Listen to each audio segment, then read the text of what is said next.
Alhamdulillah wa syukur ala ni'amillah. Kita bersyukur kepada Allah atas anugerah nikmat yang Allah berikan kepada kita, sehingga wasilah perantara nikmat Allah, qudrah irodah, kuasa dan kehendak Allah, kita dipertemukan kembali dalam bingkai acara yang mulia, yaitu pengajian rutin, kajian rutin pada subuh setiap hari Sabtu. Mudah-mudahan apa yang kita kerjakan, kebaikan yang kita lakukan, ibadah yang kita laksanakan, semuanya diterima oleh Allah Subhanahu wa Ta'ala. Amin ya rabbal alamin. Salawat dan salam untuk baginda Rasulullah sallallahu alaihi wa alihi wasallam beserta keluarga, sahabat, para pengikutnya hingga kita sebagai umatnya. Yaumil qiyamah kita mendapatkan syafaatul uzma, syafaatul akbar, pertolongan yang agung dari baginda Rasulullah sallallahu alaihi wasallam. Amin ya rabbal alamin. Bapak Ibu jamaah rahimakumullah, baca dulu ini nih. Pertanyaan dari subscriber ngomongin Ustaz.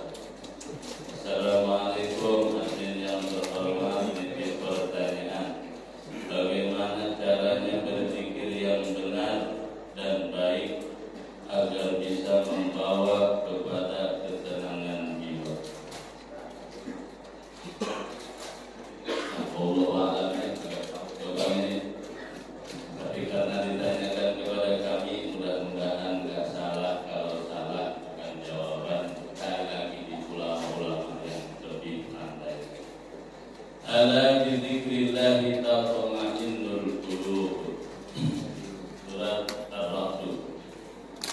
Ketahuilah berzikir kepada Allah bisa membawa kepada ketentraman hati dan jiwa. Zikir itu bawa tentram, zikir itu bawa tenang. Untuk mencapai ketentraman dan juga ketenangan jiwa perlu proses.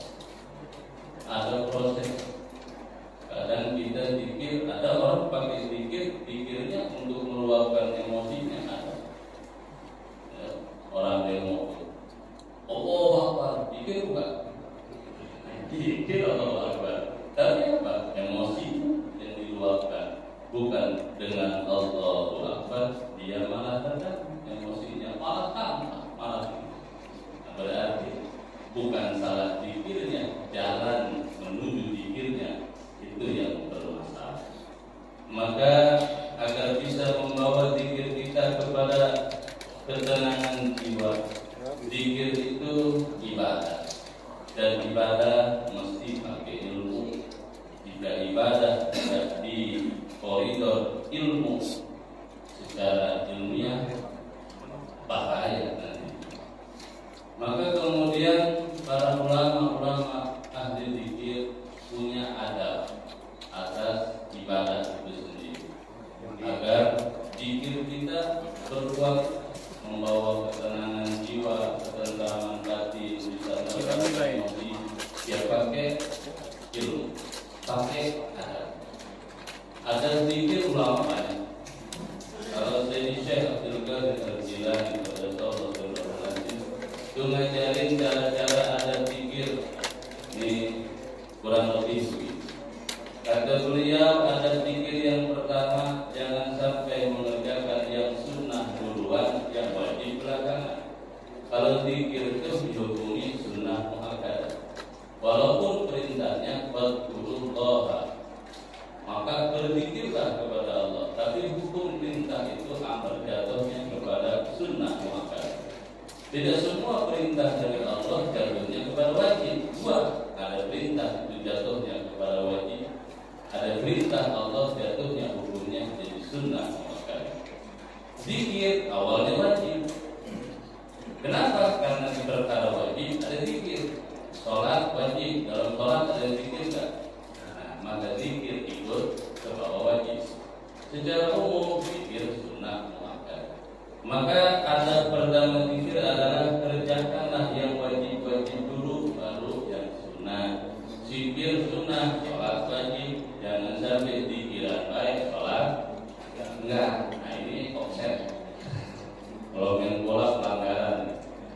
Jangan kerjakan zikirnya terus, puasa sunnahnya terus, tapi wajibnya ditinggalkan. Ini juga menjauhkan kepada ketenangan batin, ketenangan jiwa diri.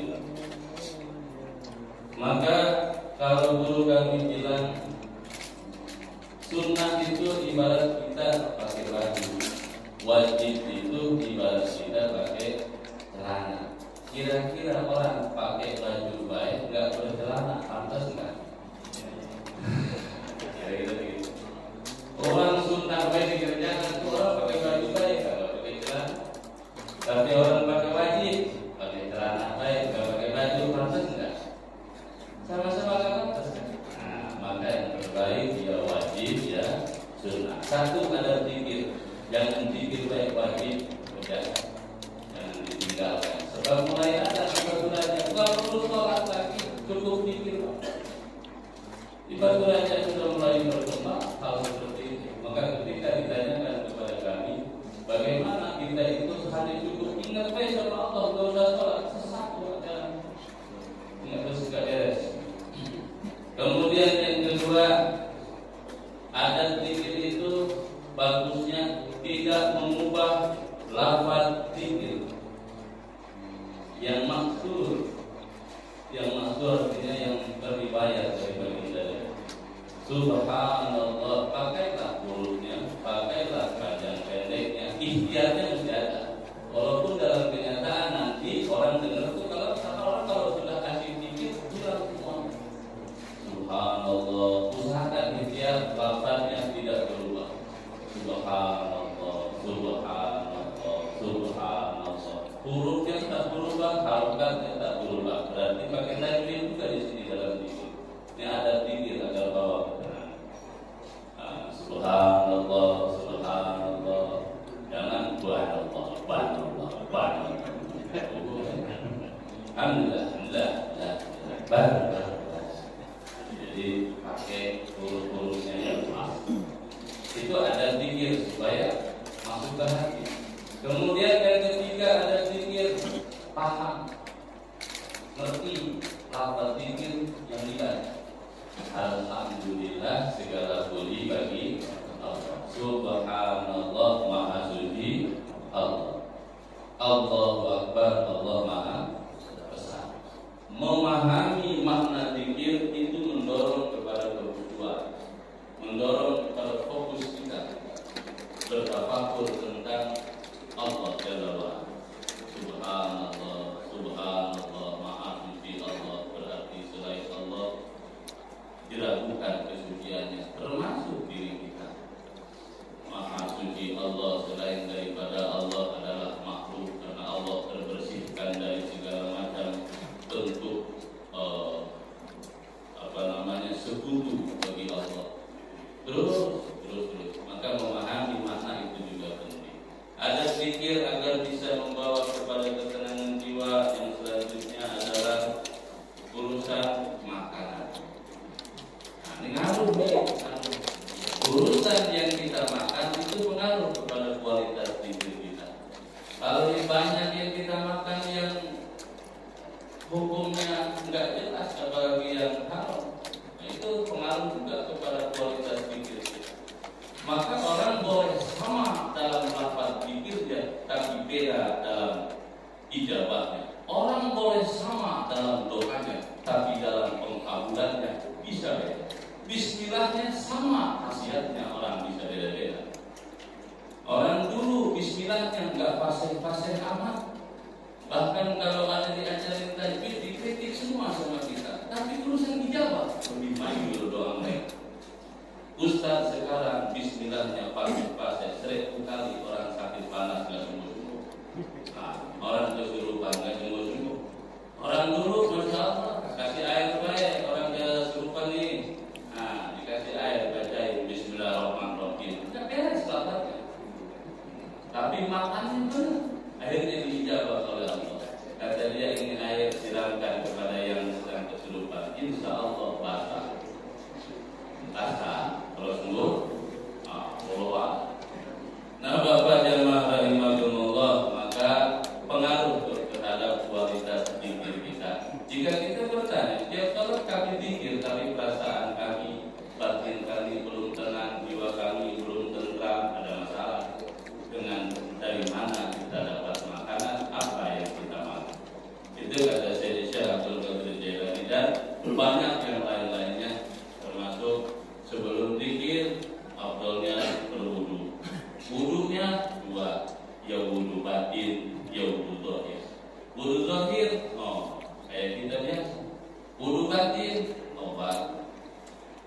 batin ikhlas, wudu batin qanaah, wudu batin tawadu, wudu batin tawadhu. Tuh, siapa yang ngajarin? Jadi Syekh Al-Imam Abi Hasan Asy-Syadzili, thariqatnya beliau Asy-Syadzili. Nah, itu sekilas tentang zikir. Pertanyaan yang pertama, ini banyak pertanyaannya. Bapak admin, sukses selalu, amin. Izin ikutan di pertanyaan juga. Apa keutamaannya zikir berjamaah dan mohon dalil serta penjelasannya? Sama wallahu a'lam, saya juga nggak tahu jawabannya. Apa keutamaannya zikir berjamaah dan mohon dalil serta penjelasannya? Nah, suka tuh saya di grup Masjid Al-Fahad suka baca, idza marartum bi riyadil jannah farta'u. Qalu wa ma riyadul jannah ya Rasulullah? Faqala Rasulullah sallallahu alaihi wasallam ila dzikir. Nah, ini mungkin ini cukup hadis riwayat kalau nggak salah Imam Tirmidzi. Apa kata baginda Nabi, idza marartum bi riyadil jannah, jika kalian melewati taman-taman surga, farta'u, berhentilah, mampirlah. Berhentilah, bergabunglah, ikutlah dengan taman-taman surga itu. Lalu bertanya para sahabat, apa ya Rasulullah taman-taman surga itu? Baginda Nabi menjawab, hilaful dzikri, taman surga itu adalah perkumpulan zikir. Maka berkumpul, perintah berkumpul bersama untuk berzikir itu sudah ada. Bahkan di zikir habis sholat bareng-bareng kana min ahdi Rasulullah sallallahu alaihi wasallam sudah ada dari zamannya Nabi. Yang meriwayatkan siapa? Imam Bukhari dan Imam Muslim. Enggak ada dalilnya. Bukan enggak ada, ente belum. Bukan enggak ada. Jadi Bapak jamaah rahimahumullah. Kemudian keutamaan zikir berjamaah itu tadi, jika kita melewati taman surga kata Nabi, ikutlah, mampirlah kamu. Ditanya apa taman surga? Perkumpulan zikir. Perkumpulan zikir itu yang mana? Perkumpulan zikir itu adalah yang membahas hukum Allah, yang membahas hadisnya Rasulullah. Kayak begini. Ini adalah perkumpulan zikir. Ngaji pun zikir. Afdal mana wiridan sendiri dengan zikir berjamaah ngaji kayak begini? Afdal ngaji. Afdal mana ngaji begini dengan sholat sunnah? Afdal ngaji. Utama ngaji. Karena ngaji hukumnya wajib. Sholat sunnah ya sunnah. Wiridan sendiri sunnah. Ngaji begini hukumnya wajib. Kita kadang salah apa? Yang sunnah kita pentingkan, yang wajib kita lupa. Nah, ngaji wajib. Sampai kapan? Sampai tutup usia. Wajib terus, kewajiban itu berjalan.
Kemudian zikir bersama, orang nangis sebelah, dia melok nangis.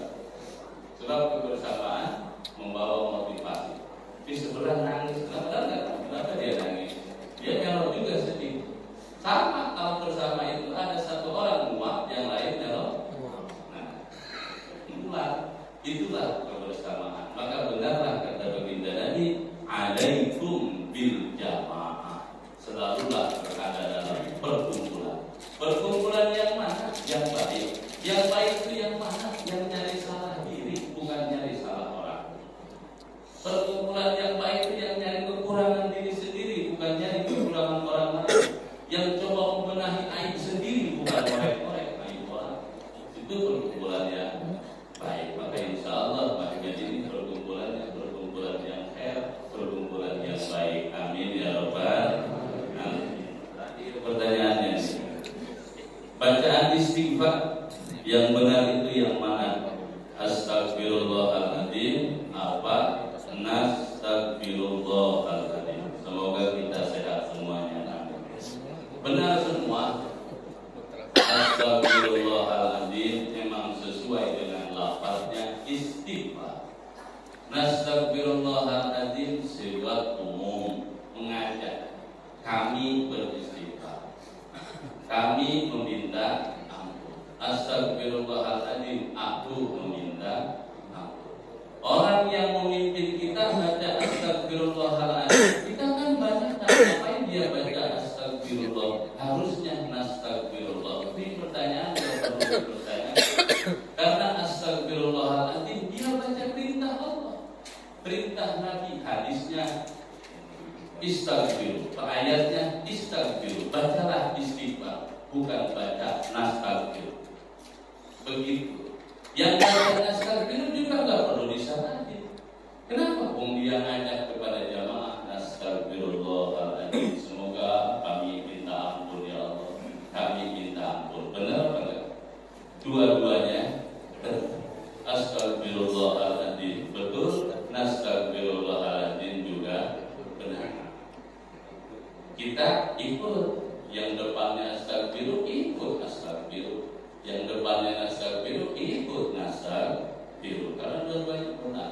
Beda sifat mutakallim wahdah dan mutakallim ma'al ghair. Astagfiru mutakallim wahdah, sifatnya domirnya anak. Kalau nastagfiru sifatnya mutakallim ma'al ghair, domirnya nahnu. Astagfiru anak, astagfiru nastagfiru nahnu, nastagfiru.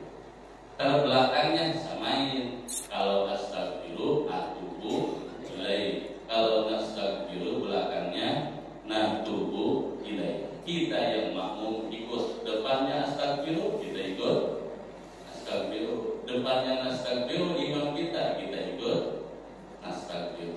Baru ya. Nah, jangan imamnya astagfirullahaladzim, boy astagfiru nggak usah. Nanti nggak perlu berhenti debat. Nah, Bapak dan rahimakumullah, demikian kira-kira yang bisa kami sampaikan. Kalau ada orang ulama astagfirullahaladzim baik, Rasul dia baca hadis.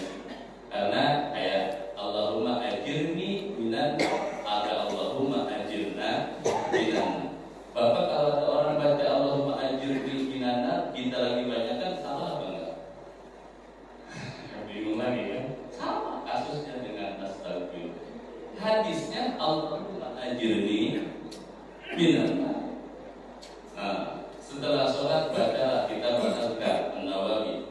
Setelah sholat bacalah Nabi baca Allahumma ajirni minan nar, Allahumma ajirni minan nar, Allahumma ajirni minan nar. Kemudian kita baca Allahumma ajirna minan nar. Benar mana kira-kira?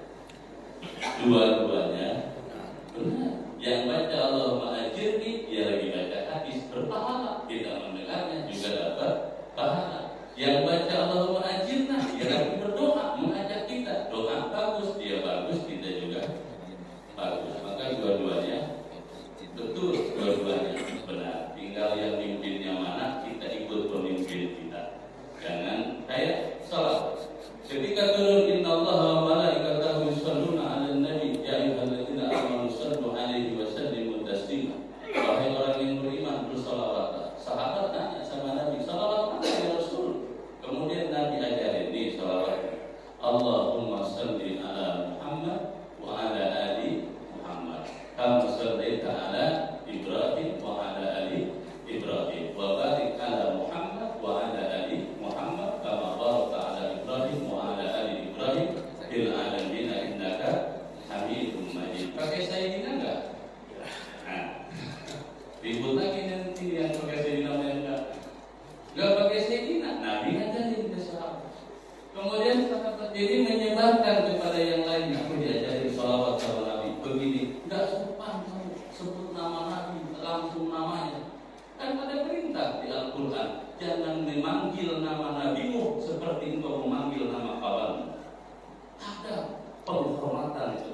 aqririyah, ketetapan dari Nabi. Nabi tidak nyalahin, Nabi tidak membenarkan, tapi membiarkan sahabat melanjutkan itu. Maka sunnah ada 3 dari Nabi: qauliyah, ucapan Nabi; fi'liyah, pekerjaan Nabi, perilaku Nabi; ada yang aqririyah, ketetapan dari Nabi. Nabi diam berarti menandakan lanjut dia. Nah, dipahami sampai sini ya. Maka astagfirullahaladzim betul, astagfirullahaladzim juga betul, insyaallah dua-duanya baik. Mau zikir yang enggak betul, yang tak mau baca zikir. Nah, Ibu jamaah rahimakumullah, ini temanya apa ini? Jawab pertanyaannya pelan-pelan. Nah, karena bukan jawaban, ini sharing saja. Mungkin ada yang lebih paham lagi menanyakan. Nah, Bapak Ibu jamaah rahimakumullah, tema kita apa nih Pak Ketua? Muharram masih ya? Masih Muharram. Saya baca PHB soalnya. Bapak Ibu jamaah rahimakumullah, Allah memuliakan sesuatu dan merendahkan sesuatu yang lainnya. Allah mengagungkan sesuatu yang lain, juga menghinakan sesuatu yang lain. Artinya kemuliaan itu datangnya dari Allah, hina itu juga datangnya dari Allah. Jika Allah mau memuliakan sesuatu, seluruh dunia menghinanya tetap akan mulia. Jika Allah akan menghinakan sesuatu, seberapa banyak pun klarifikasi akan tetap hina. Karena yang punya mulia Allah, yang punya hina Allah. Tu'izzu man tasya wa tudillu man tasya biyadika khair innaka ala kulli syai'in qadir. Demikian juga Allah menciptakan ciptaannya. Ada ciptaannya yang Allah unggulkan daripada yang lainnya. Termasuk derajat manusia sama. Manusia ada yang derajatnya utama, ada yang derajatnya di bawah. Itu Allah yang atur. Karena derajat manusia di sisi Allah yang dihitung adalah takwanya, adalah imannya, adalah Islamnya. Makin baik imannya, makin baik Islamnya, makin baik pula derajat takwanya di hadapan Allah Jalla wa'ala. Termasuk Allah menciptakan waktu, bulan, hari diunggulkan daripada yang lainnya. Allah menciptakan bulan, 12 bulan dalam 1 tahun. Nah, termasuk awal tahun kita umat muslim tahun Hijriah.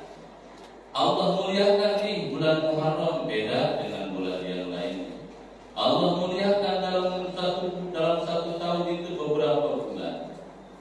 Termasuk salah satunya bulan Muharram. Allah muliakan. Kenapa Allah muliakan? Karena di sana banyak sekali keutamaan dan kemuliaan bagi kita yang Allah sediakan. Nah, Bapak jamaah rahimakumullah, umat itu banyak. Nabi Nuh punya umat, Nabi Ibrahim punya umat. Dari sekian umat Allah turunkan yang lain, dan Allah biasakan yang lainnya. Umat-umat yang Allah turunkan dipimpin oleh para nabi-nabinya, itu kemuliaannya kalah oleh kemuliaan umatnya baginda Rasul. Alhamdulillah. Bapak kalau dibanding sama umat Nabi Isa masih mending, masih menang Bapak.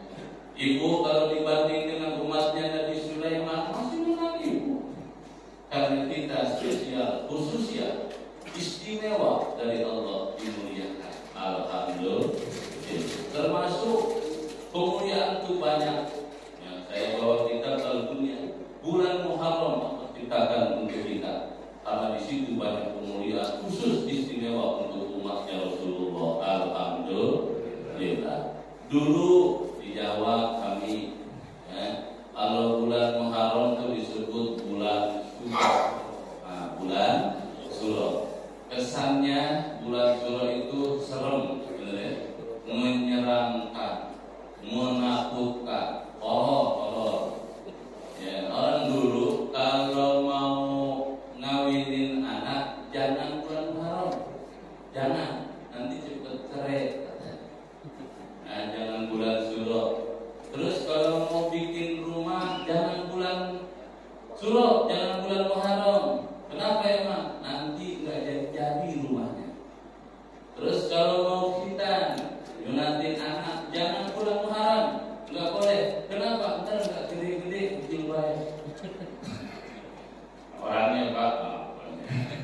Nah, begitu orang kedua, serem rasanya.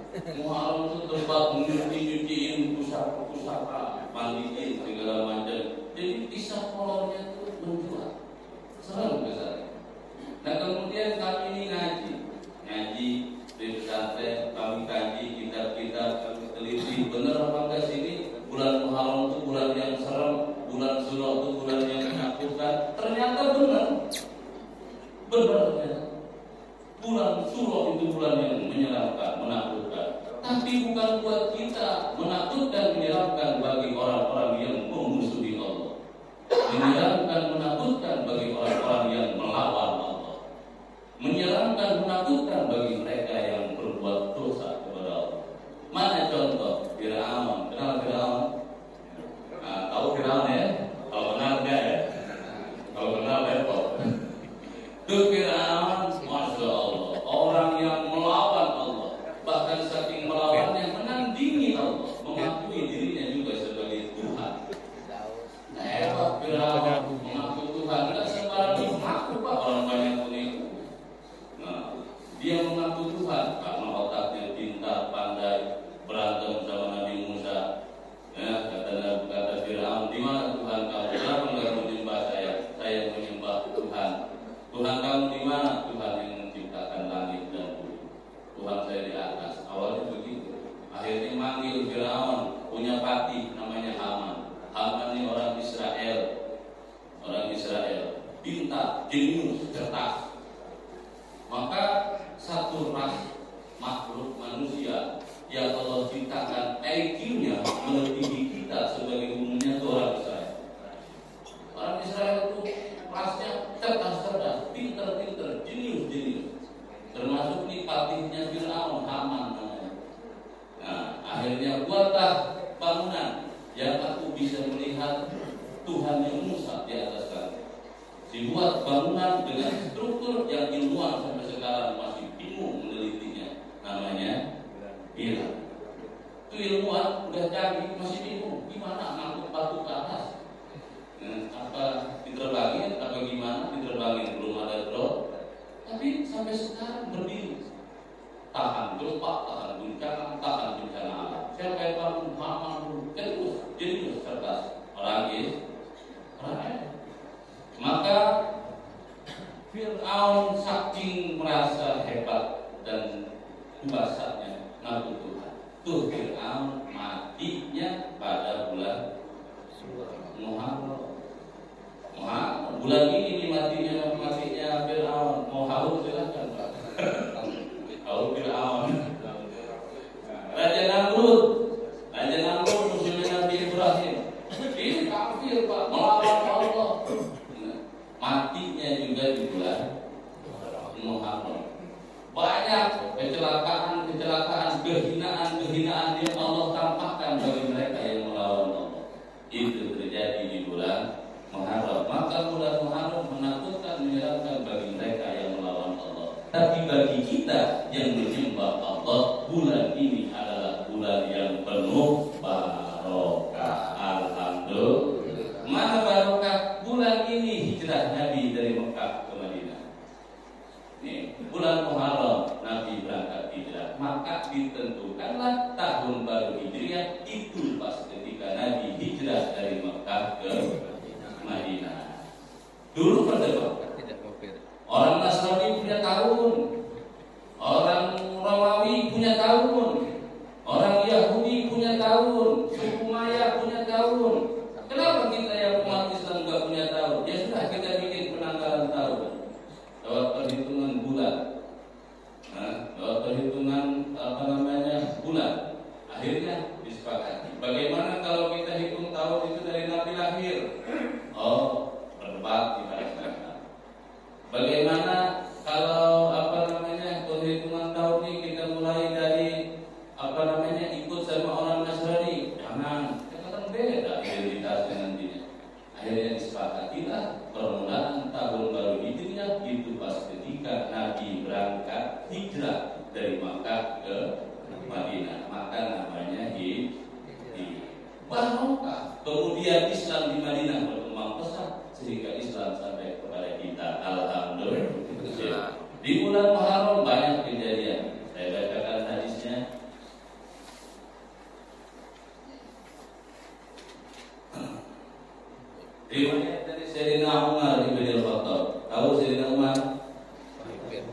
tahu ya. Kalau kenal Umar mana?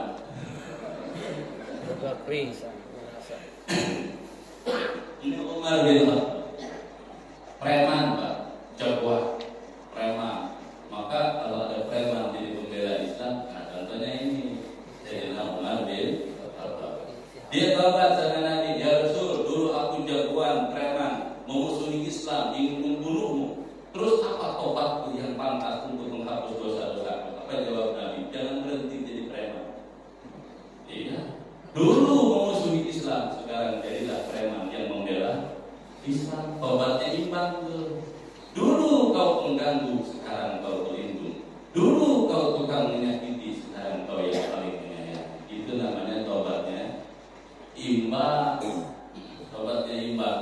Dulu biang onar, sekarang biang masalah. Oh begitu namanya sahabat. Nah Sayyidina Umar bin Khattab begitu. Maka beliau dikenal dengan Al-Faruq, sang pemisah. Sang pemisah antara yang benar dan hak. Nah ini riwayat hadis dari beliau. Ya Rasulullah, bagi beliau nanya kepada Nabi, ya Rasulullah, laqad faddalallahu ta'ala yaum Asyura. Allah telah memberikan kita keutamaan bulan Asyura, bulan Haram, tanggal 10 Muharram. Kemudian kata baginda Nabi, ya betul, Allah telah memuliakan umat ini dengan dihadirkannya Muharram yang di dalamnya ada Asyura tanggal 10 Muharram. Kenapa?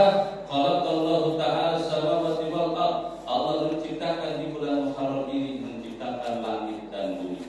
Jadi kalau ditanya kapan penciptaan langit dan bumi, jawabannya di bulan Muharram, tanggal 10 Muharram. Kemudian khalaqal jibal, ada gunung Semeru, Magelanau.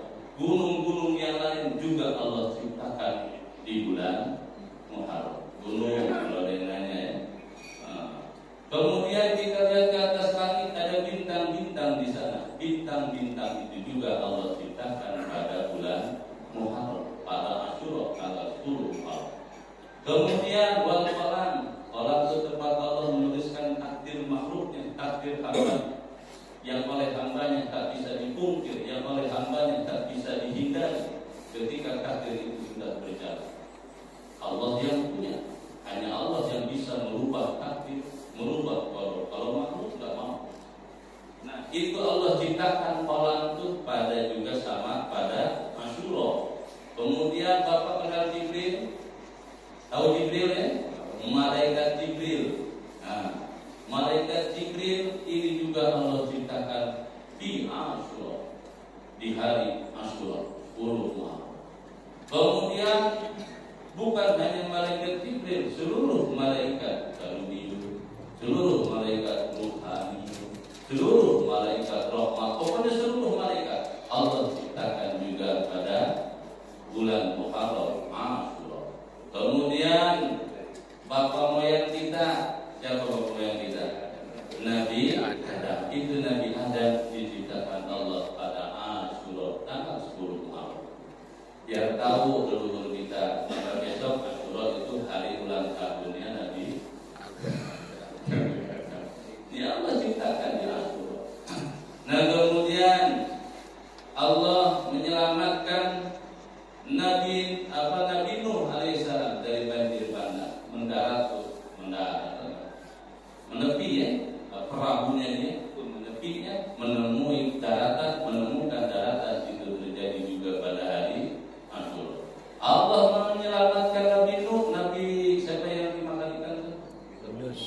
Nabi Yunus ya. Nabi Yunus alaihissalam itu Allah selamatkan, dimuntahkan dari perut ikan. Itu juga terjadi pada hari Asyura.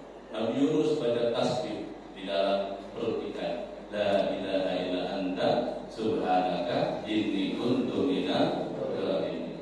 Terus habis itu Pak, la ilaha illa anta subhanaka inni kuntu minadz zalimin. Fastajabna lahu wa najaynahu minal ghammi wa kadzalika nunjil mu'minin. Dibaca sama Nabi Yunus di dalam perut, dibaca berkah doa, ikan sakit perut, Pak Islam, sakit perut dalam ikan nggak tahan, keluar dia ke atas, sampai ke atas, memuntahkan isinya banyak, kapal segala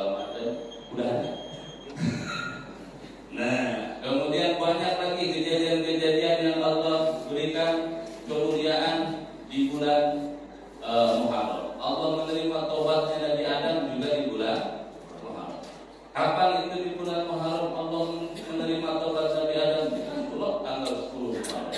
Doa Nabi Adam, Rabbana zalamna anfusana wa illam taghfir lana wa tarhamna lanakunanna minal khasirin. Itu doa Nabi Adam, pakai oleh kita. Kemudian banyak lagi di hari Asyura kejadian-kejadian yang luar biasa. Yang kata baginda Nabi, siapa orang yang berdoa di malam Asyura, doa itu tidak akan tertolak. Malam 10 Muharram. Siapa yang menengadahkan tangannya meminta kepada Allah, maka doanya tidak akan ditolak oleh Allah. Doanya akan dikabulkan di malam 10 Muharram. Kita juga sunnah puasa di situ, Pak. Sunnah puasa. Dulu Nabi ditanya, ya Rasul, ini tanggal 10 kau berpuasa, betul? Bukankah itu puasanya orang Yahudi? Apa jawab Nabi? Orang Yahudi hanya puasa di tanggal 10. Kita umat Islam puasanya 11, 10 atau 10, 11, 9, 10 atau 10, 11. Yang bagus 9, 10, 11 bulan Muharram. Jangan sehari tanggal 10 digandeng 9, 10 atau 10, 11. Terbaiknya 9, 10, 11. Itu yang terbaik puasa. Sunnah.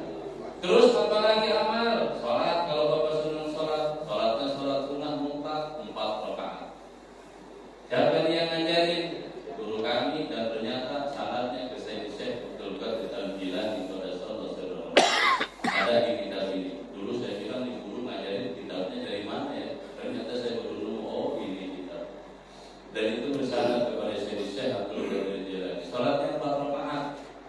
Sholatnya 4 rakaat. Sunnah mutlak 2 rakaat, 2 rakaat. Habis Fatihah, baca surat Al-Ikhlas 50 kali setiap rakaat. 50 kali. Kulhu. Tapi jangan kulhunya baik. Kulhu. Cepat selesai. Kulhu Allah sampai selesai. 50 kali. Nah, malam Asyura boleh ikuti itu ulama. Sholat sunnahnya sholat sunnah mutlak niatnya, bukan sholat sunnah yang lain.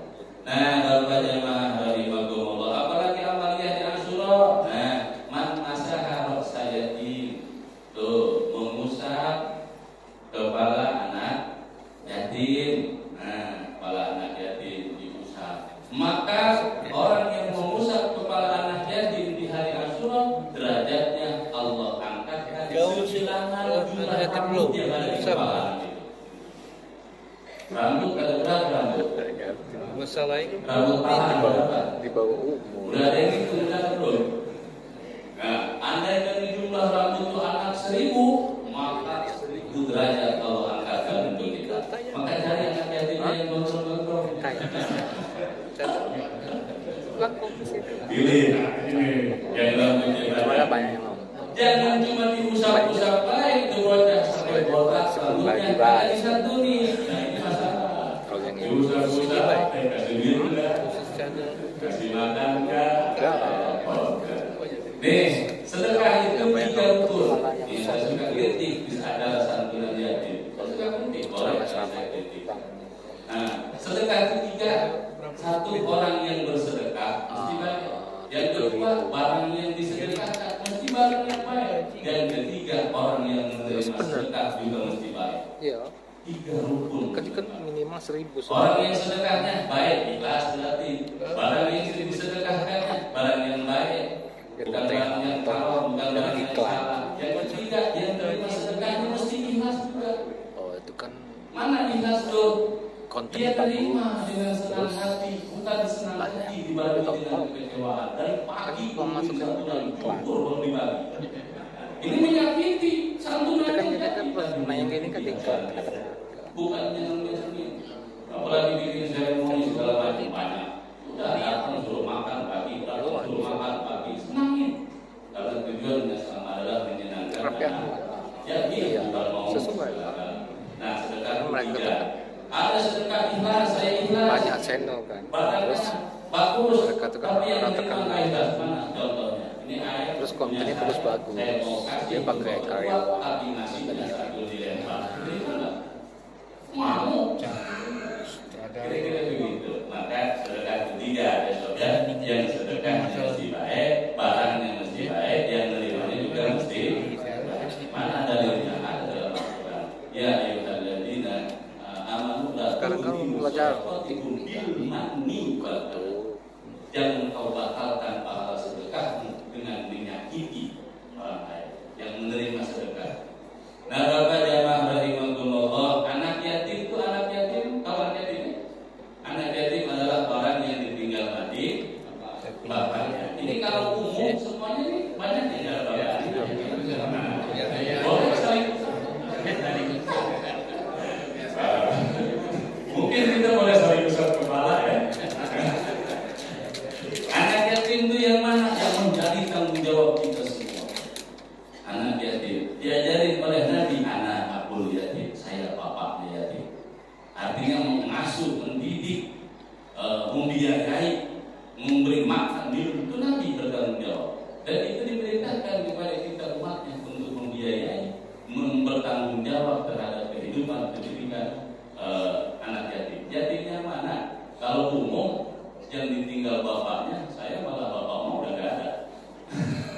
Mungkin disantuni semua kita ya. Nah, kata ulama, ayat disebut anak yatim itu kalau perempuan di bawah umur 9 tahun. Kalau laki-laki di bawah umur 15 tahun.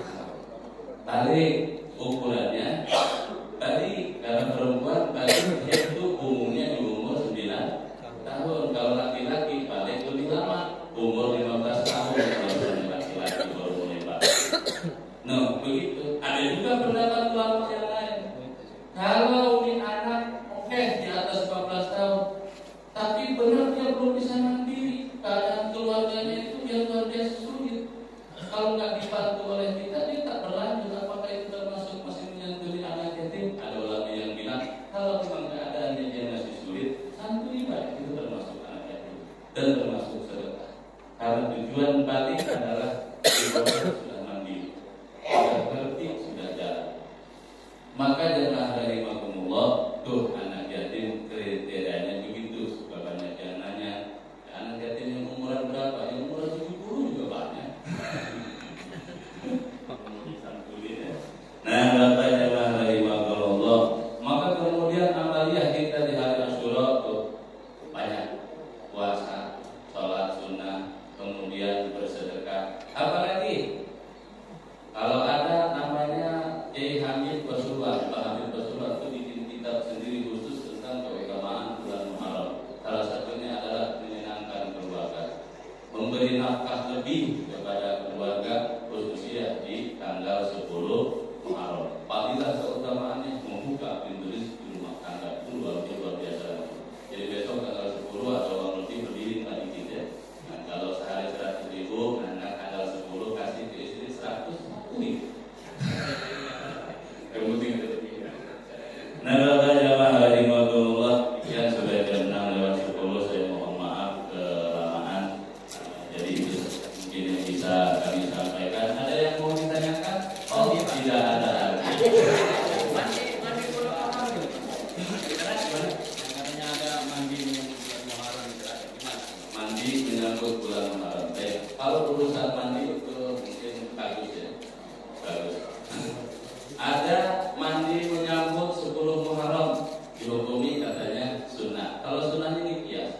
Kiasnya kemana? Kias kepada mandi menyambut tahun Lebaran ya, Idul Fitri atau Idul Adha. Kita kan sunnah tuh kalau berangkat Idul Fitri, berangkat Idul Adha, mandi karena itu adalah hari kemenangan bagi umat Islam. Demikian juga di hari Muharram, awal Muharram ataupun tanggal 10 Muharram. Dan ini kias, sunnahnya kias ikut ke Lebaran. Karena hari Asyura juga adalah hari kemenangan bagi umat Islam, hari besarnya umat Islam. Dan untuk menyambut itu persiapkan diri kita sebagai syiar Islam, pakai baju yang bagus, badan yang wangi, mengerjakan kebaikan yang lebih banyak karena pahalanya juga lebih banyak. Demikian.